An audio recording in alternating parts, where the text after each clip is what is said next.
How are you, sir? Mr. Steele, what's up? Good to see I you. says, I'm telling you on the front end, your name got put in this.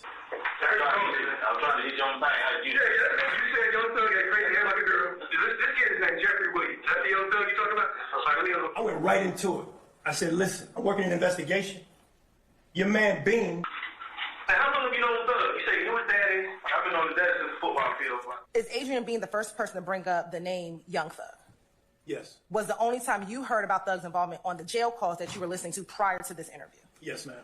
And prior to the jail calls or this portion of the interview, had you heard of that name, Young Thug, as it relates to this particular incident? No. And it was Bean who introduced that name? Absolutely. Let me holler at you again. I said, go make your $1 million and stay off Cleveland. If you're new, make sure y'all hit that notification bell, that like, share, comment, and subscribe. Grab a seat. We finna dig deep. At this time, I'm going to ask that you fasten your seatbelts.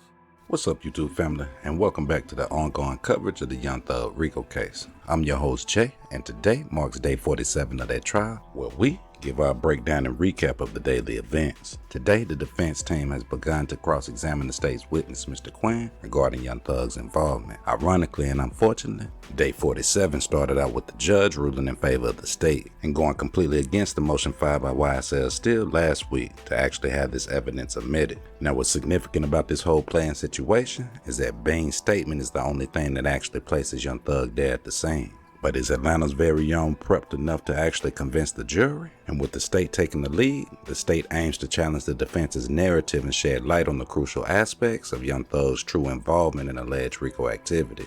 Let's dig. They go outside. They make me put handcuffs on you. I just have. Actually, man, fuck that. I ain't going with that. I gotta at least put the ankle chains on you. So you think it's put the handcuffs at the gym, man. That's all killing me. But they real funny about these. And how long have you known Thug? You say you knew his daddy. I've been on his daddy since the football field for like a couple of years ago. He used to play football with skinny kids? I know his dad's coaching his son 2 years ago. Now, what's crazy with this whole situation with Mr. Bean is that, as you can clearly see, Detective Quinn did what he does best. He buttered Bean up in order for him to actually get the information that he needed to keep going against Young Thug. Pay attention to the people that you be around and pay attention to the information that you put out. Let's dig. And Brian called me to come to see me. I said, come on, Brian, come chop it up with me or whatever. So Brian come, and got Young Thug roll up, said, hey man, I just seen a dude with about 22, 30, 3,000 on him. You know what I'm saying? Who's that? Who? That's what Young Thug said. Young Thug said, got the blue. Is he that kid with the dreadlocks? You know what I'm saying? Right. Real skinny though, wearing pants like white boys. Yeah, okay. I know he's seen guys. Okay, I'm going to pause at 10. I'm trying to hit you on the thing. It goes back to my desk. And based off this, we can use the bathroom? Yes, sir. Okay, we go right outside the door. You said Young Thug had crazy hair like a girl. This kid is named Jeffrey Williams. That's the Young Thug you talking about? All right, let me look. Then they go outside, they make me put handcuffs on you. So, can you work your business with your handcuffs on? Yes, sir. I just have. Actually, man, fuck that. I ain't going with that. I gotta at least put the ankle chains on you. So you think it's put the handcuffs at the gym, man. That's all killing me. But they real funny about these. I'm gonna put it really loose. We're just walking 2 steps outside. You ain't gotta walk close. You just strutting. I'm right down to the left. Fuck me. Busting me up. All right, I'm gonna take it off. I'm gonna take the whole thing off. Lift up.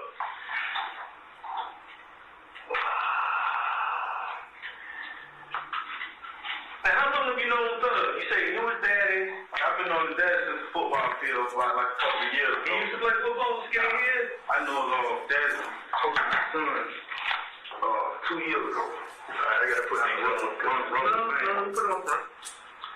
Not a Roselle fan. Say it one more time. Not a Roselle fan, Recreation Center on Cleveland Avenue. Oh, there's a new one they built at the end of the road. Never been in there. I know, but see, I was over there in the 80s. Oh, you still new to me. I was over there back when all that shit was hot. Alright, right here. Good. Alright. At this point in the interview, is Adrian Bean the first person to bring up the name Young Thug? Yes. And prior to this portion in the interview, was the only time you heard about Thug's involvement on the jail calls that you were listening to prior to this interview. Yes, ma'am. And prior to the jail calls or this portion of the interview, had you heard of that name, Young Thug, as it relates to this particular incident? No. And it was Bean who introduced that name? Absolutely. When they first came to talk to me, I told him that's probably the lies you talking about. I told him that Big Fred was riding and all like that right there, which I was the driver. Big Fred was the passenger. DK was behind me, and Young Thug was behind Big Fred. Young Thug is a rapper. Wait a minute, so Young Thug, what seat is Big Fred? Because he's like 6'8", 354 pounds. He was sitting in the back seat. No, he's in front of me. Okay, so make sure I got the seat right. Up until this portion at 11:05:07, were you still under that impression of looking for a female driver? Just trying to rule out that there was a female driver. And at this point, is that clarified for you? Yes. And why is that, or how is that clarified for you? Adrian Bean declares he, in fact, was the driver of the getaway car. And why did you ask if Bean was just trying to hide something from his wife? I just thought maybe if a female was in the car, maybe trying to conceal her from his wife. I wanted to make sure that it wasn't out there, that there's some unknown female still at large. Okay. Going to resume at 11:05:07.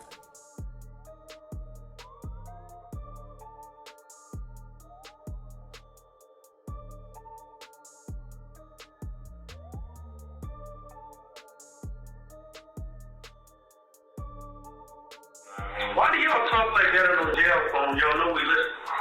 So, why do y'all talk like that on those phones? So free. I mean, understand. I mean, it's really nothing to me, really. I mean, it's really nothing to just tell me what's going on. I'm gonna make stand up. I'm gonna put these behind you. I'm gonna leave off this shut ankle chain. Stand up. I'm gonna put these behind you. I'm gonna leave off this shut ankle chain. We're going to pause at 11:56:43. Why did you ask Bean why they talk so freely like that on those jail calls?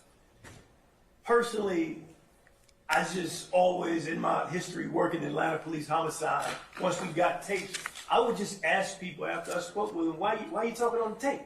It doesn't make any sense to me, if it's stuff that you want to keep close to the vest. And It's always an exit question. And when you said y'all know we listening, was that a rhetorical question or a literal question? It was literal. I mean, there's a recording that goes on and tells the user of that jail phone exactly who's listening to it. Law enforcement. Report, the GBI report in this case. I did back in 2013. I did, yeah. Did you review that report prior to you making any decision about arrest warrants? I'm sorry, I didn't hear the last part, Ms. Hilton. Sure. Did you review that report prior to making any decisions about arrest warrants? Absolutely. Let me ask you this. Were there any guns that did not come out with clear DNA? Yes. Okay. What happened with that piece of evidence, that gun? There was no way to... There was no DNA on the gun that could be loaded up to what's called the CODIS database. And therefore, there would be no one linked to that particular piece of evidence or that firearm. Okay. And you talked about getting samples from both Walter Murphy, Frederick Prothrow, and Adrian Bean. Did you ever get any DNA samples from Jeffrey Williams? Not at all. Why not? Because the gun I was told that he was a part of with the interview with Adrian Bean was inconclusive. But explain it again, like it was inconclusive, so what's that mean? The way I work my investigations, I don't arrest anyone based off someone else's testimony only. Gotta have another piece of evidence. Based off what Bean told me, he said that was Thug's gun, that particular piece of evidence. They couldn't upload it. So I wasn't gonna just take Bean's word based off my reputation, the way I do things, to get an arrest warrant for Jeffrey Williams just on his word. What was crazy about that situation is that any officer 10 to 13 years ago would have took advantage of actually taking that warrant out and arresting Young Thug right then and now. So it is kind of hard to say that Quinn wasn't straight up with the investigation. However, had Detective Quinn actually took that warrant out back then, would Young Thug possibly have beat this case? And if this case was actually beat back then, how would it be impactful to the Rico now? Let's dig. Did you take out arrest warrants for in this case? Adrian Bean, Frederick Prothrow, and Walter Murphy. And as you just stated, you did not take out warrants for Mr. Jefferson. Nah, not at all. Now, during the course of your investigation and even afterwards, did you ever have the occasion to encounter Mr. Jefferson? Yes. Where was it that you encountered Mr. Jefferson? So I work an extra job, off duty in uniform back in those days at Neiman Marcus up at Lenox Mall. Then I worked there for 11 and a half years. And is that where you saw Mr. Williams? Yeah, oddly enough, 2-3 weeks after I was pretty much figuring out what I had in this investigation, he just walked in. I sit on a stool in uniform, and I reached out to him. And when you say you reached out to him, tell the jurors what do you mean? So I'm on the stool. It was a Friday because I only work Fridays at Neiman Marcus. I have a bunch of other extra jobs at the time. But I'm sitting on my stool working this case out. But I'm off duty. So I got no recorders. I'm in a police uniform. I'm just a cop. Jeffrey Williams walks in. I say, yo, homie, let me holler at you. Yeah, I mean, that's just how I talk. And at first he was hesitant, but he came right over. And I just told him what I was working on and how his name came up. And I told him why I was telling him that.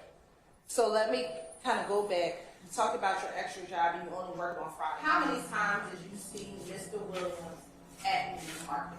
After or during this investigation? It's a total of 4 times. Now, let's talk about this first encounter. So if you're sitting on your stool and you saw him, you told him to come over here. Did he approach you?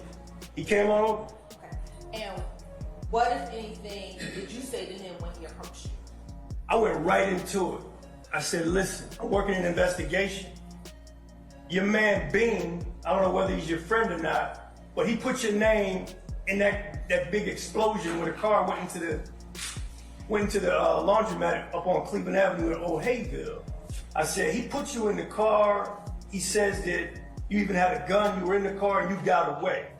I said, you're gonna find out about this later because you're gonna get the discovery from other people in the car, which is all my reports and my audios and videos later, you'll have access to them if you have relationships with anybody in the car. I said, so I'm telling you on the front end, your name got put in this. And once you said that your name got put in this, did Mr. Williams say anything to you? He denied any involvement, being there, anything illegal that happened on 9/11/2013 between Cleveland and Oasis. When he denied his involvement in that, he was not there. What, if anything, did you do next? So I told the young brother, I said, listen, I can arrest you based off what being said. That's not who I am. I can lock you up, and then before people locked up, we'll figure out what's up. I said, but the way I get down, if I get DNA off that gun, being said was yours, and you're gonna make me come hunt you down to eliminate you from this scientifically, or you gonna come in voluntarily? Or do I get a warrant to come get you and to get your sample? Because I can get a warrant and get a sample to go in your mouth if somebody says you were at a crime scene. That's enough. And I left it like that. And I also told him, I'll never arrest you based on what one joker says. I'm gonna need something else to back it up. At that point, did Mr. Williams say anything? He just continually denied it, but he was very respectful. He was unnerved. He was shook. You know, I've been around a lot of people. I've approached them in uniform. I approached them in this uniform. And you can say certain things to people, and you know, you can almost see their heart beating out of their shirt. That was one of those situations. After he denied his involvement, did he leave this? Did he leave? Oh yeah, we clapped up, and he went on about his way. And was he by himself at that point in time? He was. Tell the jury about what your second encounter was. So the second encounter, this is 10 years ago, so it's about 2 to 3 weeks, could even be a month later. I had gotten word back from the scientists at the GBI that firearm linked to being through testimony, that firearm linked to Jeffrey Williams through the testimony only of Bean came back inconclusive with too many male contributors on that weapon to be uploaded into the CODIS database for identification. You said it was working there. Exactly. What happened once you said that? Did he leave? We clapped up, and he was gone. Your third encounter. Tell the jury about that third encounter. Well, this is going to be, okay, right. Losing count. So this may be a few months down the road. This time, Jeffrey Williams, he's accompanied by other individuals when he comes in Neiman Marcus. I'm in a uniform. I'm on the stool in Precious Jewels. I step aside. Now he is saying, I want to holler at you. So he comes up with this, I'm gonna call it an entourage. It was some people. But in particular, there was a woman he identified as his sister. He called her by name Dolly. And he gave me a job offer. He said, I want you to be my travel security because I'm getting ready to do my thing. His sister, I only know her as Dolly. She gave me her phone number. I said, I'm not interested. I said, go live your life. But I did take her number. She gave it to me. I put it inside my city-issued cell phone where it's set for the next 10 years. I never even dialed that number. And as a part of this case, did you provide me with a screenshot of your phone log showing where you had inputted her on? Yes, I did. When he walked in the store, he was again alone. Let me holler at you again. That's pretty much what I said. He comes on over, and I just break the news to him. I said, you know what, man? I said, I'm not going to be able to do nothing with this for me. I mean, I could arrest you, but I'm not. And this may sound crass, but what I said to him was, I did some research on you in these last 3 weeks to a month, and I found out you're about ready to blow up. So I said, go make your $1 million and stay the fuck off Cleveland. That's the last thing I said to him. What happened once you said that? Did he leave? We clapped up, and he was gone. Your third encounter. Tell the jury about that third encounter. Well, this is going to be, okay, right. Losing count. So this may be a few months down the road. This time, Jeffrey Williams, he's accompanied by other individuals when he comes in Neiman Marcus. I'm in a uniform. I'm on the stool in Precious Jewels. I step aside. Now he is saying, I want to holler at you. So he comes up with this, I'm going to call it an entourage. It was some people. But in particular, there was a woman he identified as his sister. He called her by name Dolly. And he gave me a job offer. He said, I want you to be my travel security because I'm getting ready to do my thing. His sister, I only know her as Dolly. She gave me her phone number. I said, I'm not interested. I said, go live your life. But I did take her number. She gave it to me. I put it inside my city-issued cell phone where it's set for the next 10 years. I never even dialed that number. The last encounter, I'm on a Friday at Precious Jewels in uniform, getting my cheese, working hard. I see Jeffrey Williams come into the store. We're about 25 feet from each other. He's going to the down escalator. He's in the company of Walter Murphy, who I know on site. Walter Murphy, in his right pocket, has a long knot, they call it in the street, the kind you can't fold, and it's hanging out of his right pocket as they're going down the escalator, the two of them. Thug is pointing to the long knot and making sure I see it. Don't know what it meant.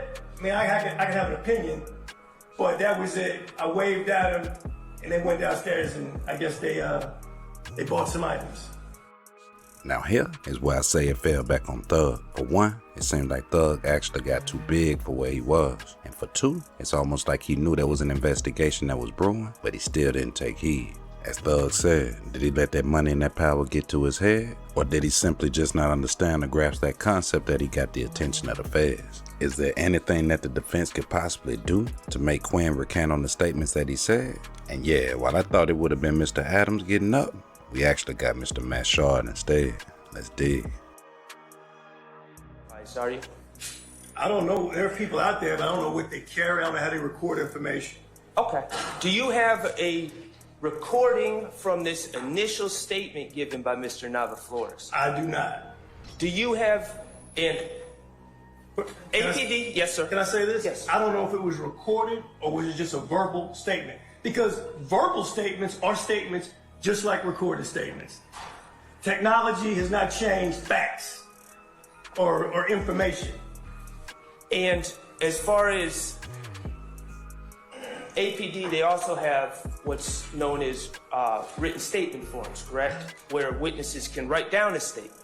They have that as well. But you can write a statement on a paper plate. I mean, it doesn't have to be on anything in particular. It doesn't have to- there's no ceremony to a statement. Do you have a paper plate with Mr. Nava Flores' statement, original statement written on it? Not on this case, but in my career, working 19 years, somebody did write me a statement on a paper plate. That's all we had back in 2001, if you want a literal example. Well, I'm just focusing on this case. So you do not have a paper plate with Mr. Nava Flores' statement written on it?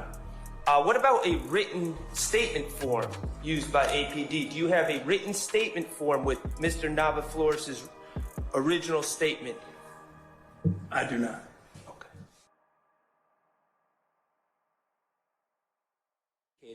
On direct examination that, if I got it right, it says, I don't arrest anyone off of one person's word only. Is that correct?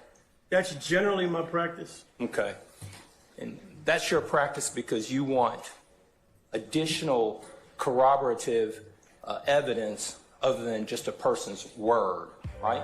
In most cases, yes.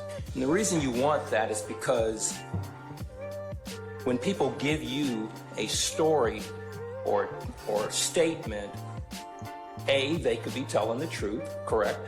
That's correct. B, they could be lying, correct? You're correct again. And C, it could be a little bit of both, right? Sometimes it works out that way. So when we're dealing with corroborative evidence, you want to know if they're eyewitnesses, right? I love eyewitnesses, yes. You love eyewitnesses because they are there and they can actually tell you what they saw, correct? Absolutely. They can tell you what they heard, right? Yes. But even though a witness, an eyewitness, tells you what they saw and what they heard, even an eyewitness can be mistaken, correct? That's been my experience. That's why corroborative evidence always is a good assistant. Now, when you are at the scene of a crime that's been committed, whether it be a murder, an armed robbery, an act of assault, what have you, you're going to knock on doors if you can, right? Knocking on doors is my favorite part, so I always reserve that for myself. Okay. And in addition to knocking on doors, well, let me back up. You don't investigate a case without going to the scene, correct? Not always correct. I've worked. How are you, sir? Mr. Steele, what's up? Good to see you, sir. It's always a pleasure. I feel the same. Can I ask you some questions? It's your floor, brother. Not be quoting, but something to that effect. I mean, you're paraphrasing, but I know where you're going. But I'm trying to be fair. That's Yeah, that's fair. I mean, we don't have to bring it up or show me or anything. okay. Now, do you know who he spoke with? When I say he, Mr. Bean spoke with prior to speaking with you.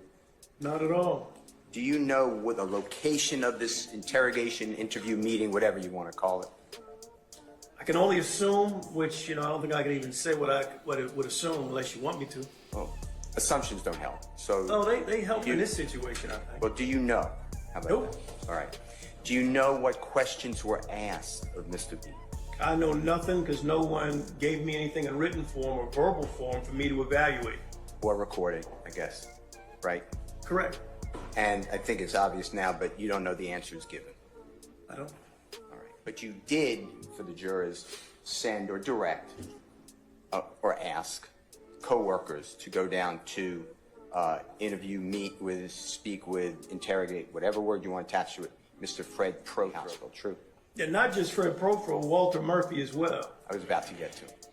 And the two people you sent, if you remember, co-workers of yours, Detective Lewis, That's correct. Detective Calhoun. Yes.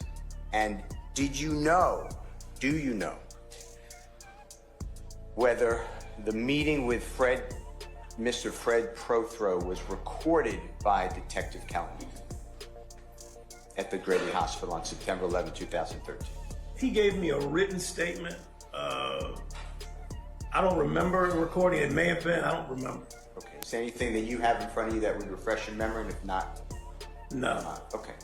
Do you know whether Detective Tracy Lewis, when she met with Walter Murphy, recorded? Can I say something? Of course. I remember. It's been 10 years. I'm going to be 60 soon. So Calhoun recorded something. Tracy reduced whatever verbal was told to her by Murphy and recorded it on a written statement that she prepared and gave to me. All right. And as far as you know, Detective Tracy Lewis did not record the meeting with Mr. Walter Murphy. Correct. All right. And is it fair to say that Detective Calhoun, when he met with Fred Prothro, Fred Prothro spoke with him, or Frederick Prothro spoke with him? He did. And is it fair to say that Frederick Prothro said who was in the car at the time of that collision? Yeah, he gave a statement. He gave some information. And is it fair to say that Frederick Prothro said that there were 3 people in the car? Basis. I stand the question. Detective Calhoun already testified. Not as to what Fred Profro Yeah, you said. can't. It says Sylvan here. There. So after all these days of Mr. Quinn being up on the stage, the judge having the breaks and everything going on, the defense finally gets the opportunity to do a cross. And I had to ask myself, was the cross even worth it, and was it actually effective? And after taking a closer look at Thug's face, it almost leads you to believe that he might be possibly having that same thought. And why didn't Adams get up to do the cross instead of Brian Steele? Is Brian still good enough to cross Quinn up as well as the judge in order to continue to push forward for that mistrial? Or will the judge rule as he does best for the defense? Motion denied. Man, it's your boy Jay. This Young Thug case is still a circus, and we still gotta wait to see exactly how it turns out and who's next to take center stage. But until then, y'all make sure y'all hit that like, share, comment, and subscribe. Jump in the comments, y'all let me know who's strong on the case. YSL Adams or YSL Steele? Young Thug coming home, or will he still do some years? It's your boy Jay. Until next time, y'all stay safe. Hit that notification bell to stay aware. Gone.